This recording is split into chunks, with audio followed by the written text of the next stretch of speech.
Alright, so we're gonna continue the story of Summer. Let's see, where'd I leave off? Okay, yeah, so I hit her up that night and she said she was in danger. She said there was a guy who was following her in his car. I'm gonna try and find something that's a B.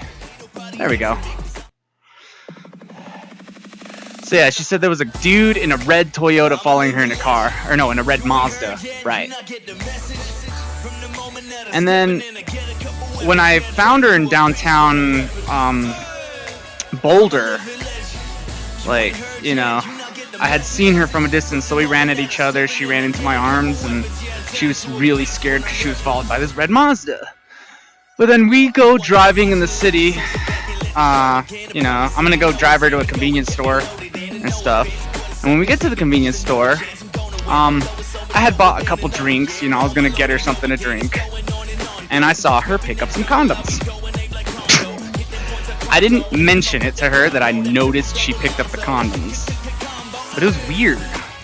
Like, she just told me, "Oh yeah, this dude like put some drugs on me." Oh yeah, that's the other part too. "Oh, I think I've been drugged. I think I've, you know, drank something in my water that was weird." And then she's like, "I don't know, buying condoms." So I was like, "Alright, that's weird." And I had no plans to do anything with her, nor did I do anything with her that night. But the night gets weirder. Don't worry. So we go to her house, which is up in Boulder Canyon. It was like the most awesome drive ever. It was like this windy dirt road, and she was teaching me things about my car I never knew. She's like, "Oh, you grind your gear when you go into second? Well, why don't you just switch back into second first, and then you'll not grind." I was like, "What?" So I tried it, and I've been doing that ever since, because yeah, that works.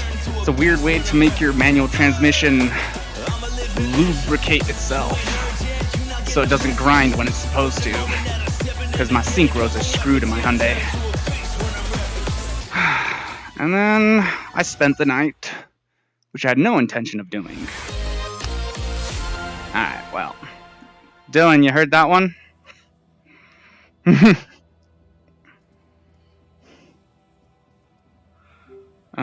Let's see. Boop. Yeah, I did. You'll play another. Finish the story.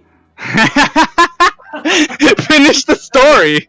This is a true story. All right. This is perfect, by the way. It looks flawless. No huh? Issues. Oh, nice. Yeah, it's looking really good. Hell yeah.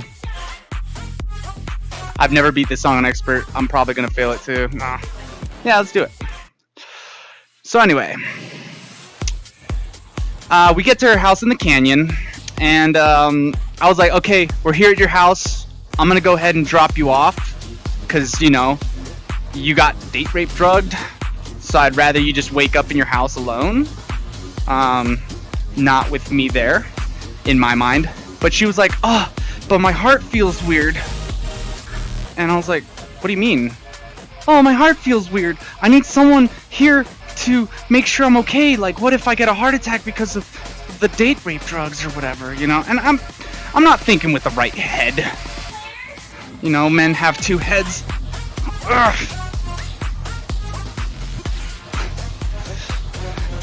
So I'm thinking to myself, "Ugh, this is way hard."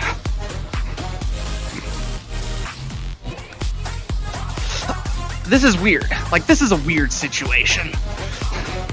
I've never found myself with a girl, like, begging me to stay in her house with her. I'm like, usually girls are like, "Oh, dude, you're Cisco? Damn. You're, like, perfect as a friend. Like, I need more friends like you. Why don't we just be friends?" So I've never had a girl be like that.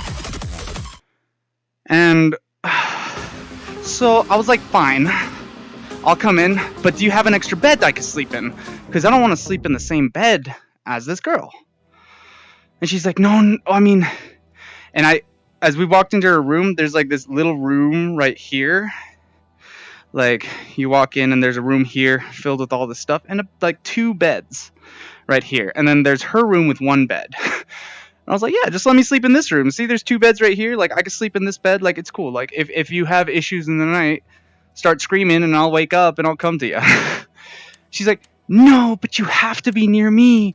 You have to come take care of me because I could have a heart attack. And what if I have a heart attack? And, so I'm not thinking with the right head. So we talked most of the night. We started talking about God and my beliefs and stuff and her beliefs. She was an atheist, which was another reason I should have tried not to date her. But like I said, with this relationship, I did not think with the right head. So yeah, no, we did date. That night, okay, something weird happened before she asked me out. Which, there were so many red flags in this freaking relationship that I should have broken up with her like probably day one of that relationship. Like I did break up with her on the first date. I broke up with her on the first date and she convinced me not to break up with her and let's try again. I should have just stayed broken up with her. Anyway, yeah, the weird thing was, she took me upstairs to the bathroom. I didn't know that was the bathroom. And she takes off her pants and underwear. So I'm sitting there and there's this bottomless girl in the bathroom. And I look away, like I kind of like hide my eyes and she like immediately sits down on the toilet kind of weirdly. She's like, oh, and this is her excuse. Oh, I had brothers growing up and like we did this shit all the time. And it's not weird for us. Why is it weird for you? Now, I can't say I've had the same experience. I have a little sister. Never seen her in the bathroom or anything, or had any inclination to ever see her in the bathroom, so should have been another red flag where I'm like, alright, stop talking to this girl. But nope, I kept talking to her. I spent the night anyway, and we talked all night, like literally, got to her house about midnight, and we went to bed at 8 in the morning, because she had the insomnia from the drugs or whatever. And meanwhile, I have work the next day. Like, I work for an airline, so I got a pretty good job with them. And I'm willing to just, like, throw away a sick day for this girl because she was like, oh my gosh, like, I feel sick. I need you to go to the hospital with me. This is day 2 now. I need you to go to the hospital with me. What do you mean?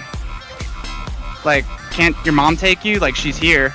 My mom's an alcoholic. I hate my mom. And she was right. Her mom was like hammered at the time. So I couldn't like be like, oh, no, you're lying. Like, your mom isn't an alcoholic. Because like literally the only time I've ever met her mom at that point, and most of the times I went to her house, by the way, her mom was almost always drunk. So she wasn't wrong about that. Yeah, her mom's always drunk. So I was like, yeah, no, legit excuse. Your mom's probably gonna get into a car accident if you have to like be driven home by her. So I called out sick and pretended I was sick, even though I wasn't. And we proceeded to go to Boulder Hospital off of Arapahoe. Yeah, kind of near 287, west of 287. And when we get to the hospital, she gives the doctors her story, and they start treating her like a pain pill junkie, which should have been another red flag. Because the night before, I had watched her... Oh no, wait, I had not watched her snort pills at this point. That's right. Getting my facts a little mixed up. But I should have been like, doctors treating her like a pill junkie is probably a red flag.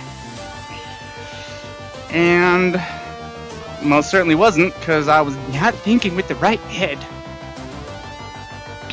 So anyway, the doctor comes in with this long, white tube, like this long white probe, and then she sticks it under her robes, and I start to see this image on the screen. I'm like, wow, that's interesting. It was like a little tube with a ball at the end, and then she went to the other side, and I saw another tube with another ball at the end, and they were talking about her cervix, and they were talking about her uterus, and I was like, And the doctor's like, you sure you want this guy in the room with you? And she's like, no, please, I need him. And she wanted me to hold her hand through the whole process. So I did. I don't know. I thought I was just being a good friend. This is after she had asked me out that night, too, while we were talking. Because in that conversation, which was about a lot of stuff, and it kind of just showed me what a smart girl she was, she had kind of thrown out there that I was hot and that she wanted to go out with me. Like, would I like to go out with her? And me not thinking anything of it, because nowadays I can say no, there was a lot of red flags. That was probably another red flag. I don't know if that one was necessarily a red flag. There was certainly enough red flags for me to be without excuse. So once the doctor finally pulls out this tube, I kind of pieced 2 and 2 together at that point. I was like, was that your uterus? And she said, yep. Why do you think the tube's so big? I was like, oh! You know, like, I was, at this point, I was kind of like, innocence is gone. I didn't know much about the woman body at that point, but I just got to watch a uterus in, live. I got to watch a uterus live as she, like, kind of, you know, pretend this is my crotch right here. She went way all the way in, went like, oh yeah, there's one uterus, there's the other one, there's your cysts, there's all that stuff. Oh yeah, I know, everything looks good. And it just all came out, and it was probably longer than the 2 Beat Sabers.